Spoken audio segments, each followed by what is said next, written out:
Hello, everyone. So, as Dr. Grobler introduced me, I'm Rian van der Venter, lecturer and research associate in the Department of Radiography. I'm going to share some tips on qualitative data analysis, only at an introductory level. That's my disclaimer, because we will be here for another 3 days if we have to go through the entire process, because there's so many variations of this.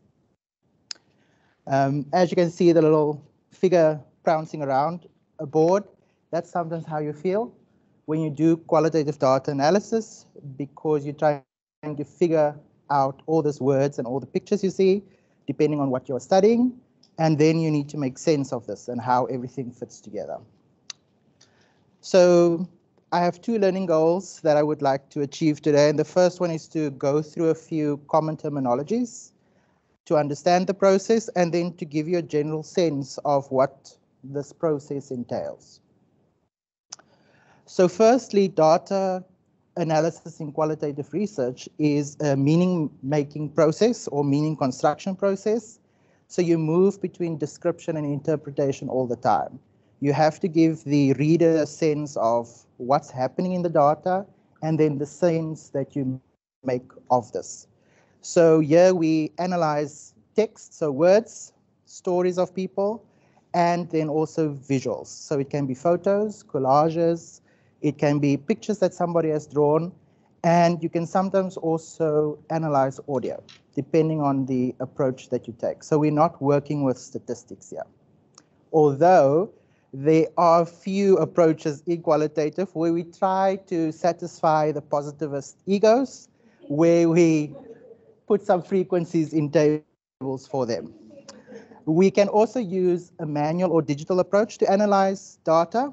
Manually meaning pen and paper, and not just one pen. You will have all the colors of highlighters that's available in South Africa, all the color cookies, wax crayons, and whatever you can find, and maybe some postage stamps to make sense of this. And if you do it manually, you might also take a room in your house and put all your data on the floor and the walls and the ceiling, depending on what you are doing and how big your study is. Digitally, it's more contained. We used Atlas TI, in Vivo, and many others. The one method is not better than the other. They're equally as good. Digitally, everything is one place, and you can download the outputs more easily compared to manually. But if you like the creativity, the manual one is what you would do. And I usually do the manual one because it just makes it fun. In a sense, digitally, it's more linear. Secondly, it's an iterative process. So you go back and forth all the time between the concrete data that's you physically seeing in front of yourself, or you go to literature and then you compare these with each other. So you move between the one and the other. So it becomes quite immersive, messy, exhausting, but it's a creative process after all. And that's where you as a researcher come in. So the approach that you adopt, firstly, is influenced by your research questions, the aims and then objectives, as well as the paradigm that you work in. So is it interpretivist or constructivist, or is it the realist or relativist approach? Because that will influence the sense that you make from all of this text and images. The methodology that you choose, certain methodologies have specific methods to use. However, some are more flexible, and you can take one thing from one method and another from another method, and you can put everything together, as long as it is cohesive and it makes sense and you can justify it. Then subjectivity and reflexivity plays a major role. You have to position yourself in relation to the study. The reader has to get a sense of where you are in position to this. And a good article to look at is The 4 Eyes by Pressel. It's a very old article. And it talks about you as a researcher, person, educator, and a researcher.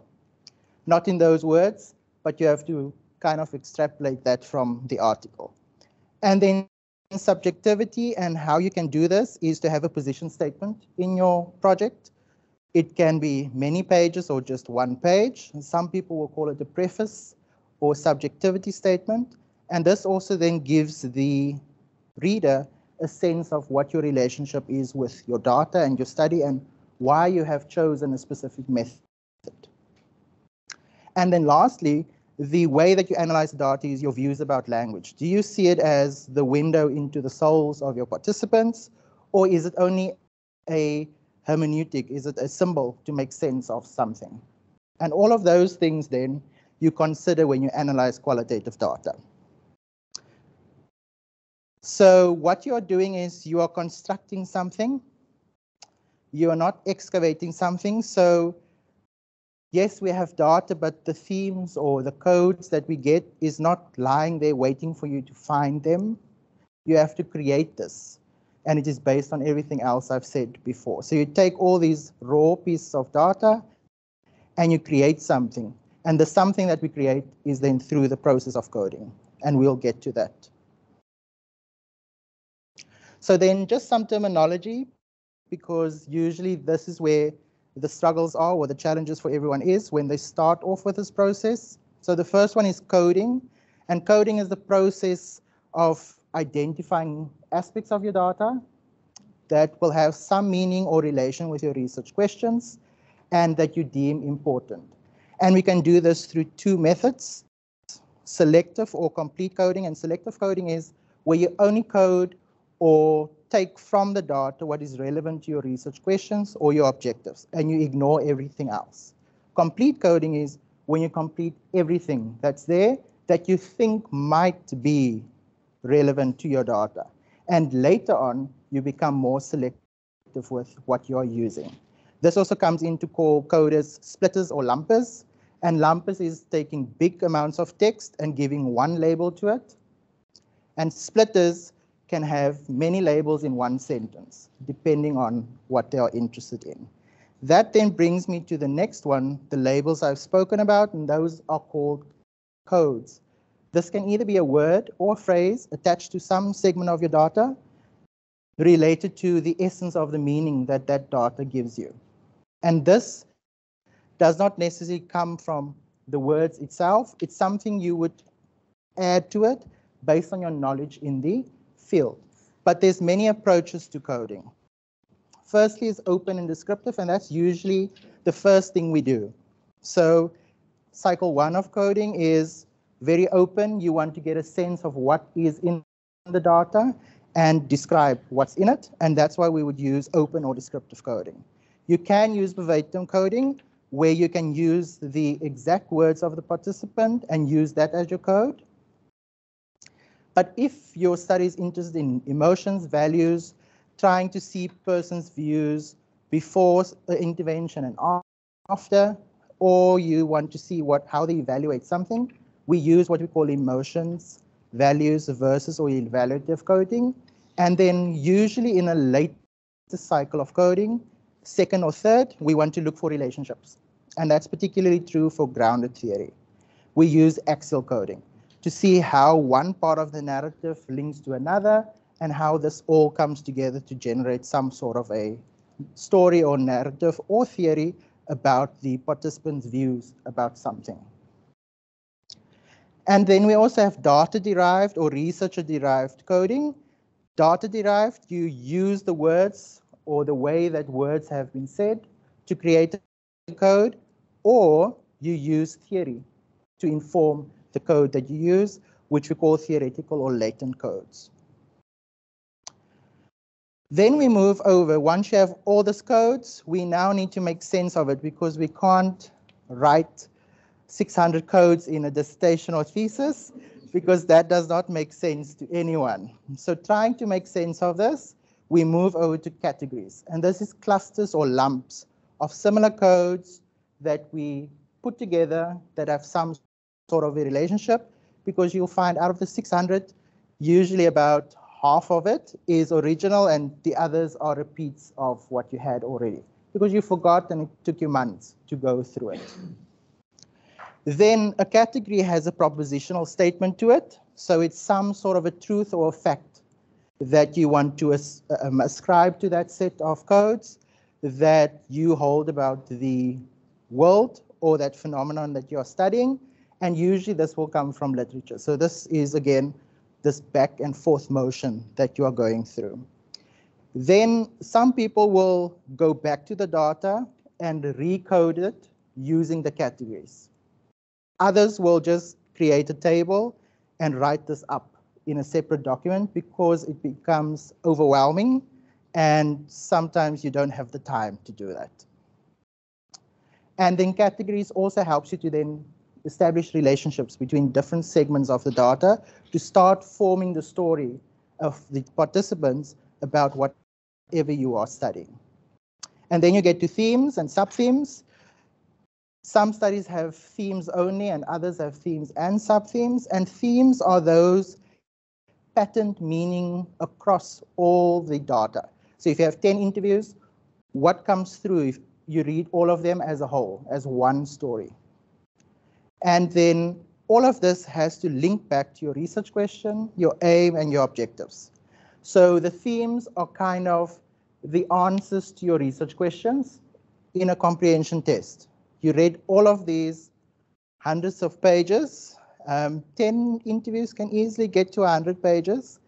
And then you get 4 or 5 answers, which is 4 or 5 themes. And then at this point, I should tell you that if 3 different qualitative researchers had to analyze the same set of data, we might not get the same answer. Might get similar answers, but not the same. And it's because we approach it very differently. And then a sub-theme in relation to a theme is something that captures a central concept of the theme that is quite notable and needs to be highlighted on its own so that it does not get swallowed up in the theme overall. And then from a visual point of view, a theme always revolves around a central concept with many arms. So how does this look visually? Let me take you through the process using this visual. So we'll start on the left of the screen and we will then move back. So the end goal of the qualitative data analysis process is to either generalize or try to generalize what we have found. So extrapolating an experience or perception about something in relation to what already exists and how this particular study fits with the others. That's usually at the M level, and at the D level, they want you to theorize about it, coming up with a new theory or some model or something more abstract so that you can show that you have made an original contribution. So what we do is we take all the data and we then make meaning of it. We assign codes to it. And once we have all the codes, we then categorize them. And once we've categorized them, we move over to themes. One thing to note is, if a category is substantial enough, it could become a theme on its own. It does not necessarily have to be subsumed elsewhere. And once we have all of this, we then start trying to fit everything together, almost like building a puzzle or making a quilt. It has to be organized in a way that tells a cohesive story. So let's use another visual to try and explain this. So when we are doing qualitative data analysis, we are moving from things that don't necessarily make sense to anyone else. It's just individual stories that people have told you.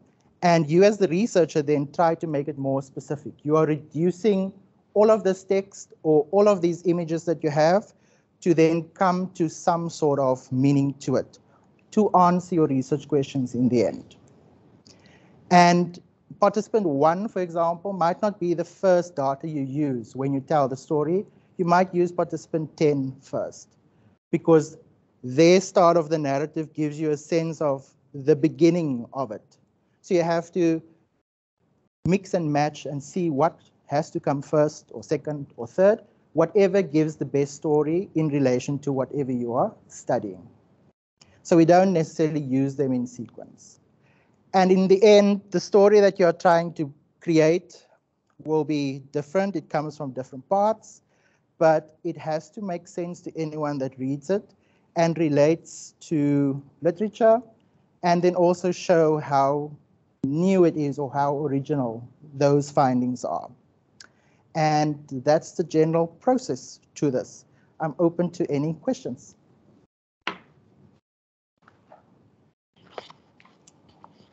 Okay, there's no questions from the online.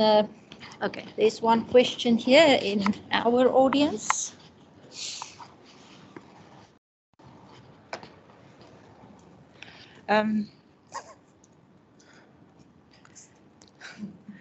Thank you, Doctor, for the presentation. So I'm still very much a baby researcher when it comes to qualitative research. You know, I'm very much still a quantitative thinker. But I recently came across, inductive versus deductive qualitative research, which was quite interesting to me. And I was just wondering, are there different approaches with regards to coding, etc., when you are conducting inductive versus deductive research? Okay. In a qualitative. Yeah. So in qualitative research, every method, like I said, has different approaches to it. But inductive and deductive can be used together or separately. Deductive mainly means you use like a coding frame. So from whatever literature you have read, you would have come up with certain concepts and you would search for those in the data. Whereas inductive is you take whatever you get from the data and you relate it back to literature to then make sense with that. Okay. Thank you. No problem. Okay, so one more question here. Thanks for your presentation. I think it was definitely gave me lots of food for thought. I wanted to know with regards to data saturation, more or less by when do you know you've actually achieved saturation when it comes to analysis? Thank you. Okay. So yeah, data saturation is quite a contentious thing at the moment because some qualitative researchers believe that although it's very abstract, is there really value into it? Because what's saturation to me and to another person is quite different. So newer things that they use is information power or theoretical sufficiency.